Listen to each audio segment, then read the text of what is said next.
2024년 1월 5일 금요일 돈다방 미쓰리 시작하겠습니다. 자, 오늘 돈다방 미쓰리는 1월 4일 목요일 뉴욕 증시 마감 현황을 전해드릴 건데요. 1월 4일 목요일 뉴욕 3대 지수는 혼조세로 마감을 했습니다. 다우지수가 0.03% 상승, S&P 500이 0.34% 하락, 나스닥이 0.56% 하락했고요.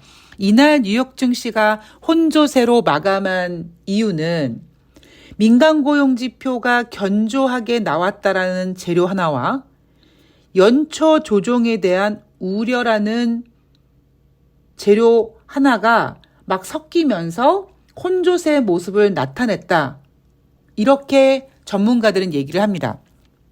자, 그러면 민간 고용 지표는 이따가 경제 지표에서 정리를 해드릴 텐데 우선 그러면 연초 조정에 대한 우려라고 이야기하는 이유가 뭘까? 작년 연말에 주식시장이 상당히 뜨거웠습니다. 그러니까 사람들도 아유 너무 뜨거웠으니까 좀 조정은 받겠지라고 어느 정도 조정이라는 것을 감안하고 있었습니다. 그런데 그럼에도 불구하고 2024년 1월 첫 번째 날, 두 번째 날 이렇게 뭔가 그 첫 스타트에 대한 기대감이라는 게 있을 수 있거든요. 물론 저는 개인적으로 첫 끝발이 개끝발이라는 걸 믿는 사람입니다. 그런데 어쨌든 투자자들 입장에서는 야 뭔가 좀 시작을 쌈박하게 해줘야 될 거 아니야. 이런 기대를 갖고 있었어요. 그런데 이번 주 들어와서 지금 뉴욕 증시가 제대로 한 번도 길을 피지 못하고 있습니다. 처음에는 그래 뭐 조정받을 수 있지. 또 빠져. 그래 조정이야. 다시 확실하게 반등을 못하고 좀 그래. 이런 심리가 작용되다 보니까 전문가들이 뭐라고 합니까?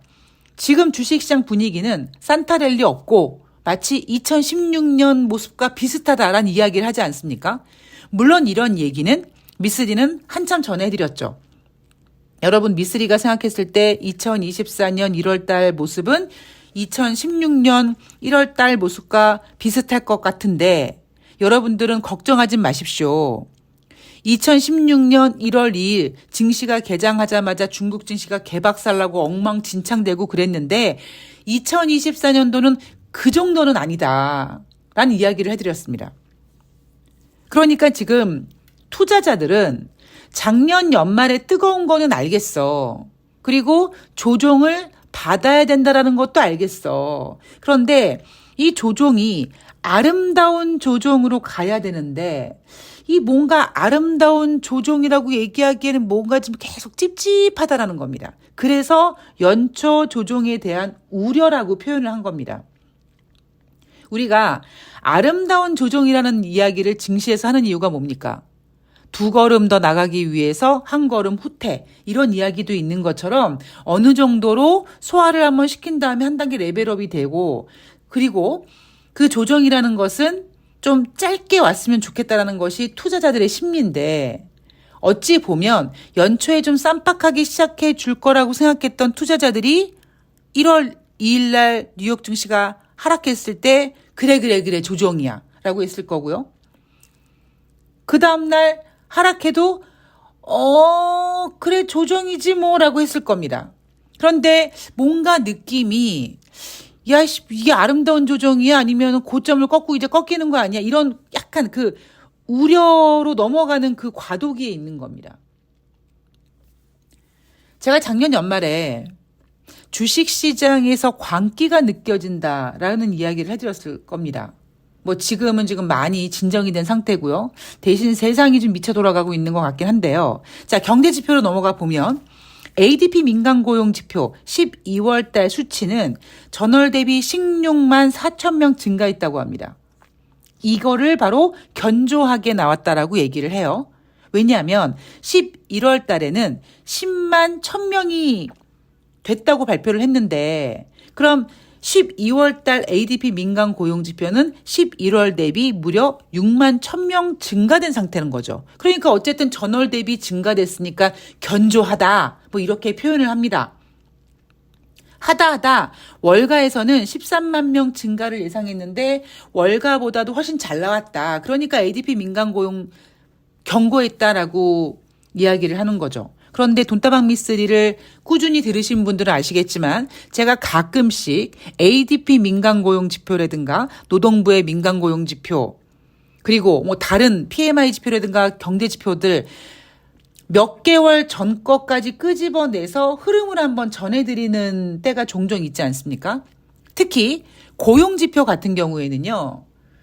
한 2, 3개월 뒤에 아이고 우리가 계산기를 다시 두들겨 봤더니 그때 발표된 수치보다 뭐 이만큼 하향 조정해서 수정 발표를 하는 거를 우리는 경험했습니다. 그래서 미쓰리는 주식은 쉽니다. 주식은 공학이니 뭐 숫자니 이런 거 아니고 그냥 쉽니다. 어찌 보면은요. 저는 주식은 예술이 아닐까라는 생각이 들어요. 그게 왜 그러냐면 우리가 왜 그 음악 하시는 분들 아시겠지만 안단테라는 단어가 있죠. 안단테를 음악 용어로는 느리게라고 해석합니다. 그런데 원래 안단테라는 말은 이탈리아에 없는 단어고요. 안다레라는 가다라는 그러니까 영어의 투고라는 뜻을 가지고 있는 안다레의 어찌 보면 현재 분사형격인 거죠. 근데 그게 음악 용어가 되면서 우리가 안단테 하면은 느리게라고 해석하지만 실질적으로 안단테라는 거는 그냥 가고 있다라는 의미라고 합니다. 그런데 우리는 왜 안단테를 느리게라고 해석하느냐?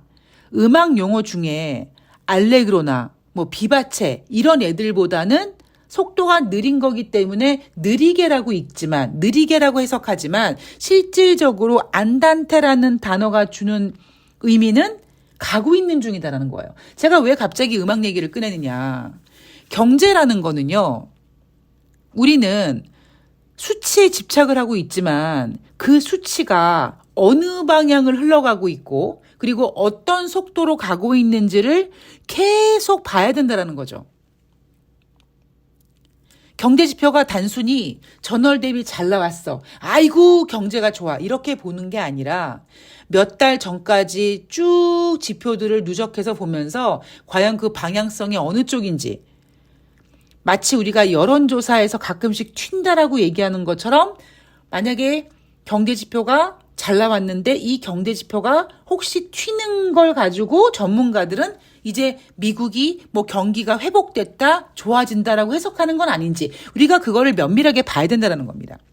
특히 제가 얼마 전에도 말씀을 드렸지만 고용지표 같은 경우에는 상당히 주식시장이 민감하단 말이에요. 그러면 뭐 예상치 20만 명, 19만 명, 23만 명 하면서 뭐 23만 명 유지가 되고 있고 이런 얘기를 계속 하고 있는데 2개월, 3개월 뒤에 아이고 그때 수치 잘못된 거였고요. 다시 계산해 봤더니 뭐 19만 명이에요. 이렇게 얘기하는 거는 어찌 보면 저는 개인적으로 되게 우롱당하는 느낌이 들어요. 왜냐? 우리는 여러분 생각해 보세요. 예를 들어 미국 시간으로 1월 5일 금요일 날 노동부에서 발표되는 고용지표가 발표가 되는데 비농업자 고용자 지수가 발표가 되는데 지금 시장 예상으로는 17만 명 증가된 걸로 예상하고 있다고 합니다. 그런데 만약에 18만 명 나왔어요라고 얘기하면 얘네가 뭐라고 하겠습니까? 미국 고용이 견고하다라고 얘기하겠죠.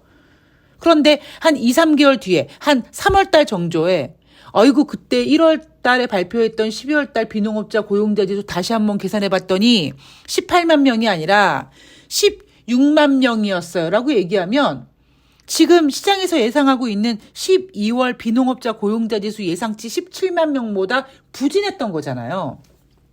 그런데 우리는 단순히 그 경제지표 발표하는 날 발표되는 경제지표를 가지고 그냥 심장이 벌렁벌렁하지 않습니까? 그래서 경제는 계속 흐름을 봐야 되고 그 흐름에 결국 숫자도 인간이 만든 거고 돈도 인간이 만든 거니까 그 숫자가 절대적인 숫자가 아니라는 점. 언제든지 마치 안단테라는 용어가 느리게라는 뜻은 아니지만 상대적으로 비바체 같은 거보다는 느리니까 느리다라고 해석하는 것처럼 경제 지표도 그렇게 상대적으로 우리가 해석할 수 있고 수정될 수 있고 우리는 거기에 농락당하면 안 된다라고 저는 생각을 합니다. 뭐 여하튼 노동부 고용지표 비농업자 고용자 지수 12월 달에는 17만 명 증가를 예상하고 있습니다. 이것도 마찬가지예요. 이게 과연 경제지표가 고용지표가 좋다고 얘기할 수 있느냐? 아니 얼마 전까지 비농업자 고용자 지수 막 31만 명, 27만 명 했었습니다. 그런데 지금 그거보다는 상당히 둔화됐어요. 근데 이걸 둔화라고 표현하지 않고 고용이 완만해졌다고 표현을 하죠. 더 무서운 얘기는 지금 미국의 현재 실업률은요. 3.7입니다. 미국의 완전 고용 실업률이 얼마입니까? 3.4거든요. 그런 적도 있었어요. 그런데 이제는 3.7, 지금 시장 예상은요. 오늘 밤에 발표되는 비농업자 고용자 지수는 17만 명 증가될 것이고 실업률은 3.7에서 3.8로 0.1% 증가됐을 거라고 지금 예상하고 있습니다. 실업률이 3.8이 되던 3.7이 되던 뭐 0.1%의 차이지만 우린 뭘 봐야 됩니까? 흐름을 봐야 된다. 흐름을. 아, 실업률이 올라가고 있구나. 비농업자 고용자 지수 그리고 ADP 민간 고용 지표도 이제 떨어지고 있구나. 경제에서 이건 뭐라고요? 둔화되는 거라고요. 둔화를 둔화라고 얘기하지 못하고 완만해진다라고 지금 포장을 하고 있는 겁니다. 자, 그리고 12월 달 기업들의 감원 계획 전월 대비 24% 감소했다. 자, 우리 며칠 전에 채용 공고 줄었다. 이 경제지표 확인해 드렸잖아요. 감원 계획이 줄었다. 이게 과연 흐름이냐 아니면 일시적인 거냐 우리는 그것도 고민해 봐야 된다고 말씀을 드렸고요. 주간 신규 실업상 청구 건수 18,000명 감소해서 20만 2,000명 기록했습니다. 자, 제가 고용지표 같은 경우에는 특히 계절적인 요인을 좀 고려해 봐야 된다라고 이야기를 드렸습니다. 아직까지 주간 신규 실업상 청구 건수는 그렇게 이슈가 되지 않고 있어요. 제가 이런 얘기 하나 해드릴게요. 왜 돈 많은 집 그리고 연예인들 같은 경우에는 드레스룸을 따로 갖고 있지 않습니까? 그럼 드레스룸에 가면 옷도 깨끗하게 정리가 되어 있지만 뭐 시계 같은 것도 이렇게 아주 한눈에 보기 좋게 이렇게 진열되어 있잖아요. 그러면 만약에 여러분들이 그 드레스룸에 들어가 있는 집주인이라고 한번 생각을 해보십시오.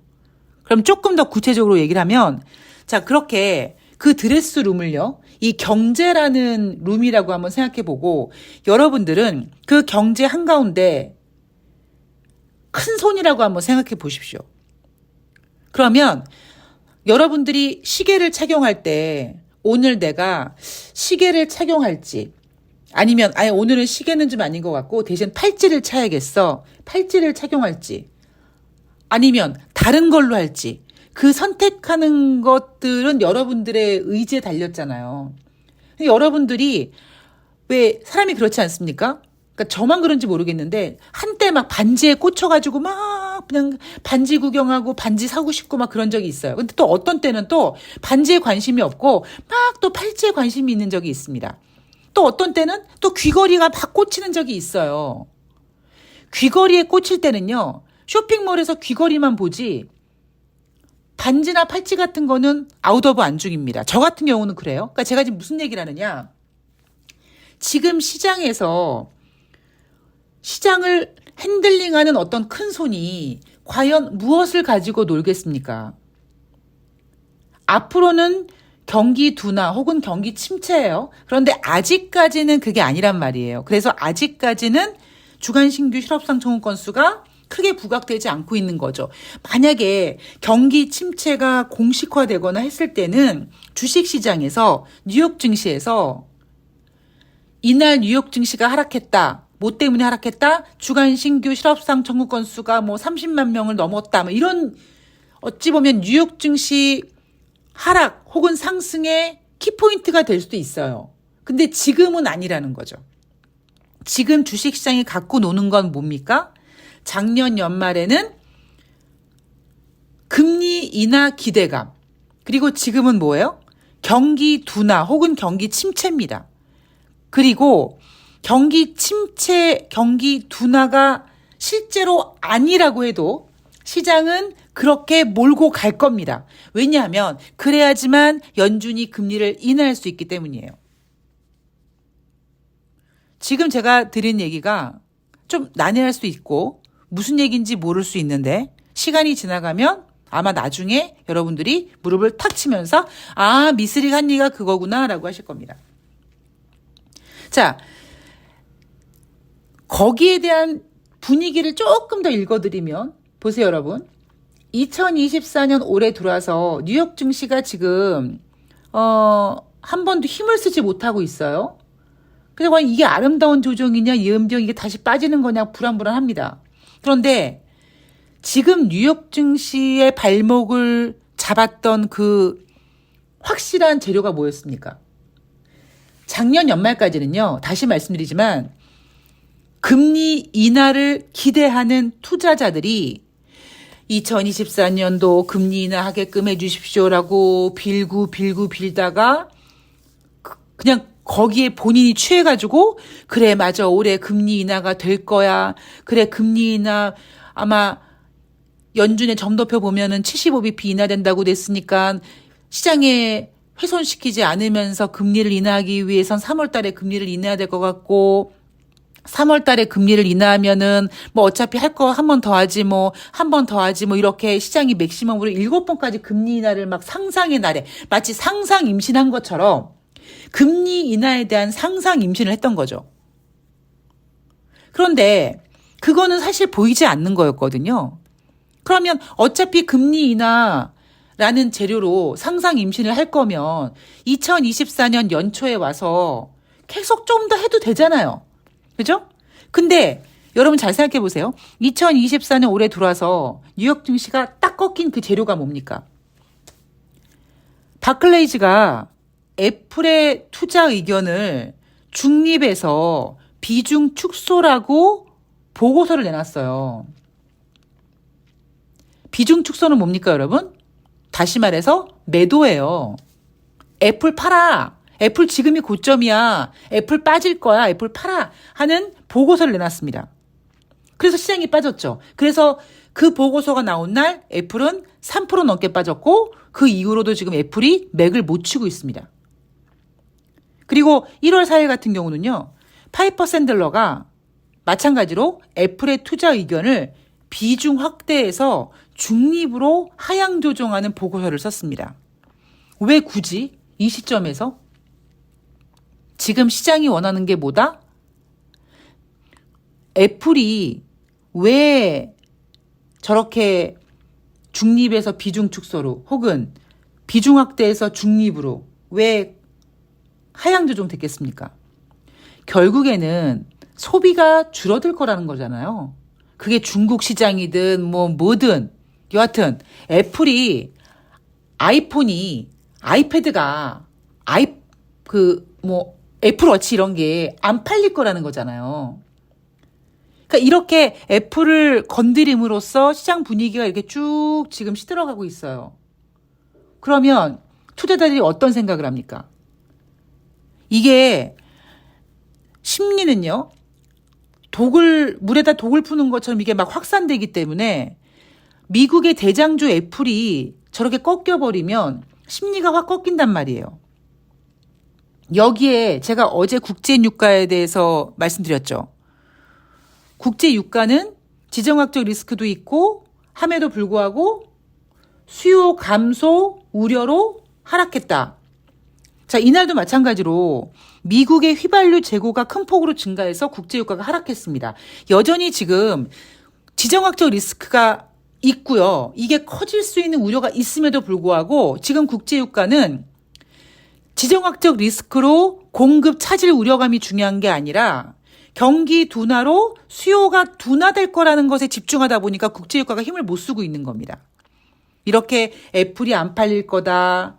휘발유 재고가 늘고 국제유가가 하락하면서 투자자들은 경기 둔화, 경기 침체를 이제 걱정하죠. 마치 금리를 인하하지 않았지만 금리 인하를 기대하는 그 심리가 마치 상상 임신처럼 금리를 인하하는 거를 확실하게 횟수도 맥시멈으로 6, 7번까지 확장하게 생각하는 것처럼 반대로 그 불안감이 애플의 투자 의견 하향이라든가 국제유가 하향 같은 걸 보면서 지금 시장을 위축시키고 있고 시장에 공포를 넣고 있습니다.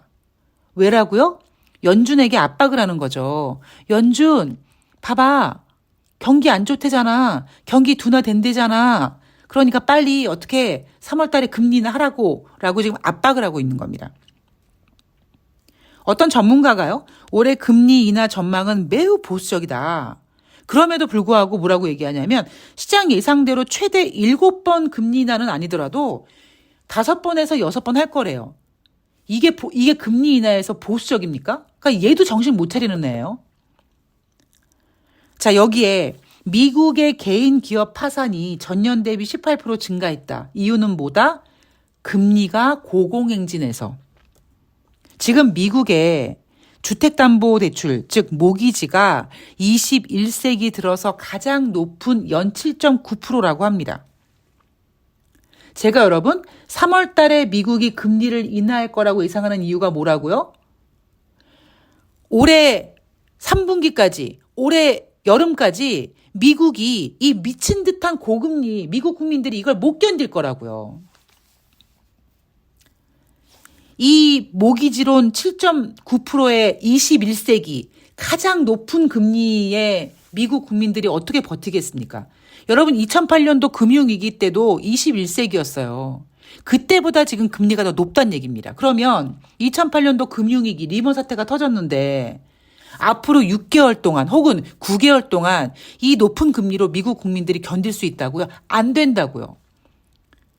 그런데 너무 작년에 그냥 상상 임신처럼 금리 인하를 너무 크게 질르다 보니까 지금 그게 약간 식어지는 분위기고 그래서 3월달 금리 인하 가능성이 12월 마지막 거래일에는 90%였다가 1월 2일은 80%였다가 1월 3일은 70%였고요. 이날은 66%까지 떨어집니다.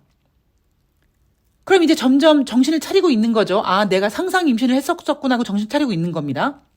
그러나 그럼에도 불구하고 시장을 움직이는 큰 손은 연준을 압박하기 위해서 애플의 투자 의견을 하향 조정하고 이렇게 모기지가 지금 21세기 사상 최고를 기록하고 있다. 파산하는 기업과 개인이 늘어나고 있다. 그리고 4분기 기업 실적 안 좋다. 올해는 더 암울하다라는 이야기를 막 쏟아내면서 연준을 압박하고 있는 거죠. 이게 바로 시장을 흔드는 힘입니다. 아직까지 이해가 좀 안 되실 수 있는데요. 당연한 거고요. 예, 그거는 이제 진행 사항 보면서 아까 말씀드렸던 것처럼 어느 순간 여러분들이 무릎을 탁 치면서 아, 미쓰리가 얘기한 게 이거였구나. 아마 이런 분위기를 조금만 더 가면은요. 다시 이제 연준이 3월 달에 금리를 인하할 거라는 것이 확실시 될 겁니다. 제가 그랬죠. 3월 달 금리 인하가 되려면 그 전에 경기 둔화, 경기 침체 우려가 가시화돼야 된다고요. 그 카드가 펼쳐지지 않는 한 3월달 금리 인하는 힘들거든요. 자, 오늘 돈다방 미스터리는 여기까지입니다. 네. 오늘 이 아이가 좀 어려웠을 수도 있는데 전혀 어려운 얘기 아니고요. 예, 그냥 똑같은 인생 사는 얘기와 흡사한 얘기입니다. 자, 돈다방 미스터리 저는 내일 방송에서 다시 뵐 거고요. 오늘 한 주 마무리 잘 하시고 화이팅 하시기 바랍니다. 고맙습니다.